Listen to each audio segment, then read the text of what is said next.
الشيطان الرجيم بسم الله الرحمن الرحيم الحمد لله رب العالمين والصلاة والسلام على سيد الأنبياء والمرسلين وعلى آله وأصحابه أجمعين أما بعد قال الله تعالى في القرآن المجيد والفرقان الحميد بسم الله الرحمن الرحيم يا أيها الذين آمنوا كتب عليكم الصيام كما كتب على الذين من قبلكم لعلكم تتقون۔ بہت دن سے مسلمان منتظر تھے جس مہینے کے بڑی عظمت بڑی شوکت سے وہ رمضان آ پہنچا۔ معزز ناظرین، اللہ تعالیٰ کا لاکھ لاکھ شکر احسان ہے کہ اس پروردگار نے اس ماہ مبارک کے متعلق چند منٹ گفتگو کرنے کا موقع دیا۔ اللہ تبارک و تعالیٰ سے دعا فرمائے کہ صحیح بولنے کی توفیق عطا فرمائے اور ہم سب کو سنت سے زیادہ عمل کرنے کی توفیق بخشے، آمین۔ معزز ناظرین، ابھی میں نے قرآن مجید کی ایک آیت تلاوت کی ہے جس کا ترجمہ یہ ہے: اے ایمان والو، تم پر روزے فرض کیے گئے ہیں جس طرح تم سے پہلی امتوں پر فرض کیے گئے تھے تاکہ تم متقی اور پرہیزگار بن جاؤ۔ ناظرین، رمضان المبارک کا مہینہ اسلامی کیلنڈر کے اعتبار سے بہت ہی مشہور اور معروف مہینہ ہے۔ رمضان کا مہینہ ہمیشہ اہمیت کا حامل رہا ہے۔ رمضان کی فضیلت اور برتری کو بتلانے کے لیے یہی کافی ہے کہ اللہ تعالیٰ نے رمضان کو اپنا مہینہ قرار دیا ہے۔ رمضان عربی لفظ ہے۔ رمض کے معنی لغت میں جلانے اور خاکستر کرنے کے آتے ہیں۔ جس طرح ہم اور آپ دیکھتے ہیں کہ آگ لکڑی کو جلا کر راکھ کر دیتی ہے، ٹھیک اسی طرح رمضان انسانوں کے گناہوں کو نیست و نابود کر دیتا ہے۔ انسانی دلوں پر غلط کرتوت کی وجہ سے جو زنگ اور میل کچیل جم جاتا ہے، یہ رمضان میل اور گندگیوں سے انسانوں کو پاک اور صاف ستھرا کر دیتا ہے۔ ہمارے رحمت للعالمین محسن کائنات محمد عربی صلی اللہ علیہ وسلم نبوت ملنے کے بعد 13 سال تک مکہ معظمہ ہی میں لوگوں کو احکام خداوندی سناتے اور اس کی تبلیغ کرتے رہے، لیکن جب مکہ کے باشندوں نے آپ کو ہجرت کرنے پر مجبور کر دیا اور آپ صلی اللہ علیہ وسلم مکہ چھوڑ کر مدینہ تشریف لے آئے تو یہاں سب سے پہلے عاشورہ کا روزہ فرض ہوا تھا۔ لیکن ہجرت سے 1.5 سال بعد یعنی 10 شعبان المعظم سن 2 ہجری کو رمضان کے روزوں کی فرضیت کا حکم نازل ہوا اور صوم عاشورہ کی فرضیت ختم کر دی گئی، اور آپ صلی اللہ علیہ وسلم نے اعلان فرما دیا کہ اب جو چاہے یوم عاشورہ کا روزہ رکھے اور جو چاہے نہ رکھے۔ یہ روایت آپ کو زاد المعاد کے اندر ملتی ہے۔ علماء کرام نے لکھا ہے کہ جب حضرت آدم علیہ السلام نے جنت میں وہ گیہوں کا دانہ یا پھل کھا لیا جس سے اللہ نے منع فرمایا تھا، تو حضرت آدم علیہ السلام کے پیٹ میں اس کا اثر پورے مہینے تک باقی رہا تھا۔ پھر جب اللہ نے ان کی توبہ قبول فرمائی تو کفارے کے طور پر اتنے ہی دن کے روزے رکھنے کا بھی حکم دیا۔ یہ دوسری روایت ہے۔ بس یہی حکم ان کی اولاد کے لیے بھی مقرر ہو گیا اور مکمل 1 مہینہ روزے رکھنے کا حکم نازل ہوا۔ ناظرین کرام، رمضان المبارک کا مہینہ چونکہ قدرت الہی کی جانب سے بیش بہا تحفہ اور عطیہ ہے، اس کا ایک ایک دن، ایک ایک لمحہ، ایک ایک ساعت انتہائی قیمتی اور قابل قدر ہے۔ اس کی اہمیت کے پیش نظر رسول اللہ صلی اللہ علیہ وسلم رمضان شروع ہونے سے پہلے ہی صحابہ کرام کو جمع کر کے تقریر فرمایا کرتے تھے اور رمضان کے وقت اور اس کی قدر و قیمت سمجھاتے ہوئے اچھے عملوں کا شوق دلاتے۔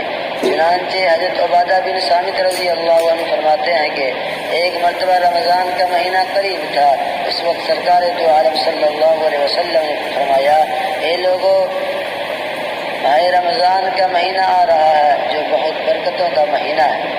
اللہ تعالیٰ اس مہینے میں تمہاری جانب خصوصی توجہ فرماتا ہے اور تم پر اپنی رحمت نازل کرتا ہے، گناہوں کو بخشتا ہے، دعائیں قبول کرتا ہے، تمہاری نیکیوں میں ایک دوسرے سے بڑھنے کو دیکھ کر فرشتوں کے سامنے فخر کرتا ہے۔ لہذا تم خدا کو اپنی نیکیاں دکھاؤ۔ بڑا ہی بد نصیب وہ شخص ہے جو اس مہینے میں بھی اللہ کی حدیث کے اندر پیغمبر علیہ السلام نے فرمایا کہ خداوند قدوس بندوں کی اطاعت کو دیکھ کر فرشتوں کے سامنے فخر کرتے ہیں۔ اس کا کیا مطلب ہے؟ اس کا مطلب یہ ہے کہ جب اللہ نے حضرت آدم علیہ السلام کو پیدا کرنے کا ارادہ فرمایا اور فرشتوں سے خبر دینے کے طور پر ارشاد فرمایا تھا انی جاعل فی الارض خلیفہ، کہ زمین پر میں اپنا نائب پیدا کرنا چاہتا ہوں، تمہاری کیا رائے ہے؟ تو فرشتوں نے بیک زبان ہو کر کہا تھا اتجعل فیہا من یفسد فیہا ویسفک الدماء، کہ میرے رب کیا آپ زمین میں ایسے لوگوں کو بسائیں گے جو زمین میں فساد کیا کریں گے، آپس میں خون ریزیاں مچائیں گے، ایک دوسرے پر ظلم، حق تلفی، بے رحمی، جن کا شیوا ہوگا؟ اللہ تعالیٰ نے فرمایا انی اعلم ما لا تعلمون، کہ جاؤ تمہیں کیا خبر، مجھے سب کچھ معلوم ہے، مجھے ان تمام چیزوں کی خبر ہے جس کو تم نہیں جانتے۔ اسی لیے اب اس کے نیک بندے جب خدا کی اطاعت کرتے ہیں تو اللہ پاک خوش ہو کر فرشتوں سے کہتا ہے کہ دیکھو یہ وہی آدم کی اولاد ہے جس کے بارے میں تم نے فساد اور خون ریزی کا اندیشہ ظاہر کیا تھا۔ معزز ناظرین، ذرا غور کیجئے کہ ہم تھوڑی سی نیکی کر کے اللہ کے کتنے مقبول اور پیارے بن جاتے ہیں کہ فرشتوں جیسی مقدس مخلوق کے سامنے خالق کے دو جہاں ہمارا تذکرہ کر کے فخر کیا کرتے ہیں۔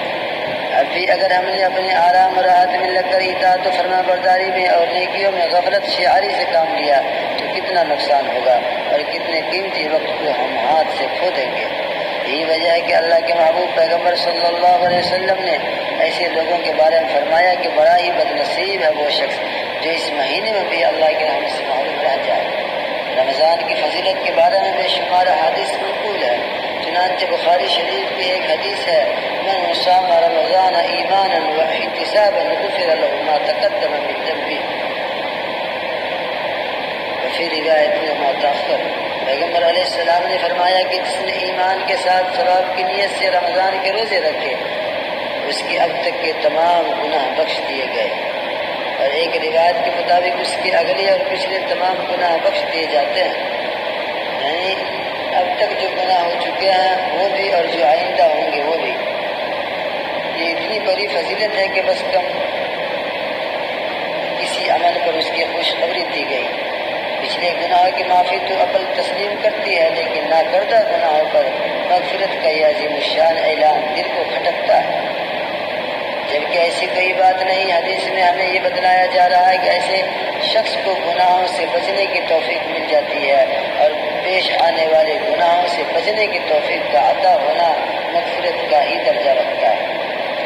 اس توفیق کی بھی مغفرت کی برابری کا درجہ دے سکتے ہیں۔ اسی طرح سید البشر والجن جناب نبی کریم صلی اللہ علیہ وسلم نے اس ماہ کی فضیلت بیان فرماتے ہوئے ایک دوسری جگہ ارشاد فرمایا سید الشہور رمضان، کہ سب مہینوں کا سردار رمضان کا مہینہ ہے، کیونکہ ماہ رمضان اتنی خصوصیات کا حامل ہے جس سے یقیناً دوسرے مہینے آری ہیں۔ شب قدر جس کو قرآن نے خیر من الف شہر کہا ہے وہ اسی کی گود میں پایا جاتا ہے۔ کتاب مقدس کا نزول سمائی دنیا پر اسی ماہ میں ہوا۔ ثواب کی کثرت، مبتلائی عذاب کی خلاصی، شیطانوں پر پابندی اور توفیق اور اطاعت جیسی نعمتوں کا نزول رمضان کی سیادت کے لیے کافی ہے۔ رمضان کے دنوں میں معمولی نیکی بھی عند اللہ بے پناہ مقبول اور قابل قدر ہوتی ہے۔ چھوٹی عبادت بھی بارگاہ الہی میں بے انتہا قدر و منزلت کی حامل ہوتی ہے۔ ان دنوں میں مسلمانوں کو اٹھنا، عبادت کے لیے بیٹھنا، چلنا پھرنا، سونا جاگنا، کھانا پینا، ہر ایک زیادتی ثواب کا باعث ہوتا ہے۔ ہر ایک کے بدلے اللہ تعالیٰ اپنے بندوں کو بے انتہا اجر و ثواب عطا فرماتے ہیں۔ نفلی عبادت کا ثواب فرض کے برابر ہو جاتا ہے، اور فرض نماز کا ثواب 70 درجہ بڑھ جاتا ہے۔ اسی کو لسان نبوت نے فرمایا کہ جو شخص اس مہینے میں کوئی نفلی عبادت کرے اس کا ثواب اتنا ہے جتنا غیر رمضان میں فرض کا، اور جس نے اس مہینے میں کوئی فرض عبادت کرے اس کو غیر رمضان کے 70 فرضوں کے برابر ثواب ملے گا۔ سبحان اللہ، کس قدر رمضان میں بندوں پر ثواب لٹایا جاتا ہے، اور خالق کائنات جو رحمان اور رحیم بھی ہے ان کی ذات سے کوئی بھی مستعبد بھی نہیں اور کوئی تعجب خیز امر بھی نہیں، کیونکہ اوقات کے بدلنے سے چیزوں کی قدر و قیمت بھی بدل جاتی ہے۔ جس طرح سونا اور چاندی پہلے زمانے میں کوئی خاص حیثیت نہیں رکھتے تھے اور عام طور پر لوگوں میں رائج تھی، انسانوں میں کہیں بھی اجنبیت کی نگاہ سے نہیں دیکھی جاتی تھی، لیکن حالات بدلے، تقاضے میں تغیر ہوا، ضرورت بڑھنے لگی اور قیمتیں بے پناہ اضافہ ہو گیا۔ اس طرح فرض نماز کا ثواب بھی مقام کے اعتبار سے متوافق ہوتا ہے۔ بیت المقدس، مسجد نبوی، بیت اللہ شریف کے اندر ایک وقت کی فرض نماز اپنے گھر نماز پڑھنے سے بہتر اور افضل ہے۔ ٹھیک اسی طرح خالق دو جہان رمضان کی اہمیت کے پیش نظر بے انتہا اجر و ثواب کا وعدہ کیا ہے تاکہ لوگ زیادہ سے زیادہ بارگاہ الہی کی جانب متوجہ ہو سکیں اور امت محمدیہ صلی اللہ علیہ وسلم کے افراد حصول جنت کے لیے ہموار راستہ طے کریں۔ اس لیے قربان جانیے دین اسلام پر، تاجدار بتا کے لائے ہوئے مذہب پر، جن کی فطرت میں نرمی، رحمت، شفقت کا مادہ رکھا ہے۔ رمضان کا ایک فرض 70 فرائض کے برابر ہے۔ ہمیں کثرت ثواب کے لیے بیت اللہ اور مسجد نبوی کا سفر نہیں کرنا ہے۔ کوئی ویزا نہیں، کوئی پاسپورٹ نہیں، گھر بیٹھے بیٹھے ہماری عبادت بے انتہا اجر و ثواب کی حقدار ہو جاتی ہے۔ کتنا افسوس ہے کہ ان حضرات پر جو رمضان کا چاند دیکھنے کے بعد بھی سست رہتے ہیں، جن کی حرکت میں تیزی پیدا نہیں ہوتی، طلب میں اضافہ نہیں ہوتا، رمضان میں بھی مسجد سے دور رہتے ہیں۔ اور کتنے ہی خوش نصیب ہیں وہ لوگ جو ایک ایک ساتھ، ایک ایک لمحہ کی قدر کرتے ہیں، رمضان کے اوقات کو ضائع ہونے نہیں دیتے۔ یہی لوگ ہیں جن کے بارے میں کہا گیا ہے کہ یہ لوگ جنت کے ایک خاص دروازے باب الریان سے داخل ہوں گے، فرشتے ان کا استقبال کرتے ہوں گے۔ معزز ناظرین، دراصل یہ مہینہ عبادتوں کا موسم بہار ہے۔ جس طرح کھیتی اپنے موسم میں پھلتی اور پھولتی ہے، اسی طرح اس مہینے میں عبادتیں خوب بڑھتی ہے اور بندوں کو اطاعت کی خوب توفیق الہی ہوتی ہے۔ یہی وجہ ہے کہ اکثر لوگ ان دونوں کی بنسبت رمضان شریف کا بہت اہتمام کرتے ہیں۔ کام دھندا، تجارت، صنعت، زراعت، کاشتکاری تو بہت ہوتی رہتی ہے۔ رمضان کا مقدس مہینہ سال میں ایک مرتبہ نصیب ہوتا ہے۔ پتہ نہیں کہ دوبارہ ایام رمضان کس کے مقدر میں لکھی ہوئی ہوں اور کس کے مقدر معلوم کیا گیا، کسی کو بھی معلوم نہیں۔ معزز ناظرین، رمضان مبارک ایک ایسا عظیم الشان مہینہ ہے جس میں آسمانی تمام کتابیں نازل ہوئی، حتیٰ کہ سب سے آخری اور ابدی کتاب قرآن شریف، جس نے تمام اگلی کتابوں کو منسوخ کر دیا اور پوری دنیا کے سوچے قوموں کو فعال اور متحرک بنا دیا، اسی مہینے میں نازل ہوا۔ اسی کو خالق کائنات نے فرمایا، شہر رمضان الذی انزل فیہ القرآن ھدی للناس وبینات من الھدی والفرقان، کہ رمضان مبارک ہی وہ مبارک مہینہ ہے جس میں انسانیت کی ہدایت کے لیے قرآن کریم کا نزول ہوا، حق اور باطل کو فرق کرنے والی کتاب۔ رمضان ہی وہ مہینہ ہے جس میں حضرت ابراہیم علیہ السلام پر انسانوں کی آزادی کا پروانہ صحیفوں کی شکل میں پہلی یا تیسری رمضان کو ملا۔ رمضان ہی وہ مہینہ ہے جس میں حضرت داؤد علیہ السلام کو زبور کی صورت میں 12 یا 18 رمضان کو ملا۔ رمضان ہی وہ مہینہ ہے جس میں حضرت موسیٰ علیہ السلام کو توریت کے نام سے 6 رمضان کو ملا۔ رمضان ہی وہ مبارک مہینہ ہے جس میں حضرت عیسیٰ علیہ السلام کو 13 رمضان کو صحیفہ انجیل ملا۔ معزز ناظرین، حدیث شریف میں آیا ہے کہ روزہ اور قرآن مجید دونوں بندے کی شفاعت کریں گے۔ روزہ کہے گا، اے پروردگار، میں نے دن کے وقت اس کو کھانے پینے سے اور نفسانی خواہشات پوری کرنے سے روک کے رکھا تھا۔ معزز ناظرین، ذرا غور تو کیجیے، آپ کے گھر میں فریج ہو، فریج کے اندر ٹھنڈے پانی ہو، آپ اکیلے ہو، تنہا ہو، لیکن رب العالمین کے حکم سے اس پانی کو پینے سے آپ رک جاتے ہیں۔ اس لیے روزے الگ شفاعت کریں گے، قرآن الگ شفاعت کرے گا۔ آپ اس کے حق میں میری شفاعت قبول فرمائیے۔ اور قرآن مجید کہے گا، میں نے رات کے وقت اس کو نماز کے اندر، تراویح کے اندر تلاوت کی وجہ سے جگائے رکھا تھا، اس لیے اس کے حق میں میری شفاعت قبول فرمائیے۔ جناب رسول اللہ صلی اللہ علیہ وسلم فرماتے ہیں کہ ان دونوں کی شفاعت روزے دار کے حق میں قبول کر لی جائے گی۔ اس حدیث پاک سے صاف معلوم ہوتا ہے کہ رمضان کو قرآن سے کس قدر مناسبت ہے اور آپسی جوڑ ہے۔ یہی وجہ ہے کہ ہر سال رمضان میں حضرت جبرائیل علیہ السلام آتے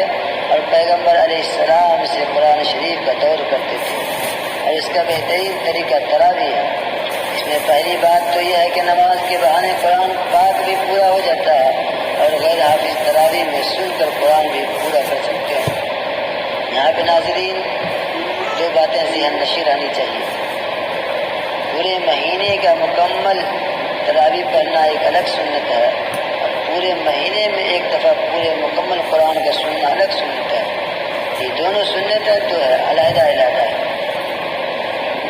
اس میں پہلی بات تو یہ ہے کہ نماز کے بہانے قرآن پاک بھی پورا ہو جاتا ہے اور غیر حافظ تراویح میں سن کر قرآن بھی پورا کر سکتے ہیں۔